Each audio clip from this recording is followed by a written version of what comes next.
ওদের বলুন আমি ফুলফুলা শরীফও দেখি, আমি আজমির শরীফও দেখি, আমরা পাথর চাপড়ি ডেভেলপমেন্টও করি, যেমন কালীঘাট স্কাই ওয়াক করেছি, কঙ্কালী টানা করেছি, সতীপীঠ, ফুলগুলা করেছি, মাতারা মন্দির করেছি, দক্ষিণেশ্বর কালী করেছি, নলাটেশ্বরী করেছি, জল্পের শিব মন্দির করেছি, শিবচন্দ্র মন্দিরও হেল্প করেছি, মদনমোহন মন্দিরও করেছি, বাবা তারকনাথও করেছি, জগন্নাথ ধামও করেছি।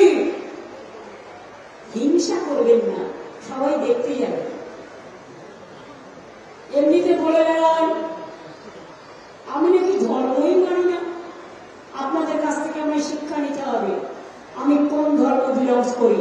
আমার ধর্ম একটাই, আমি মানবিক ধর্ম পালন করি। আর আমার ধর্ম একটাই, আমি মামাটি মানুষ আমার গোত্র।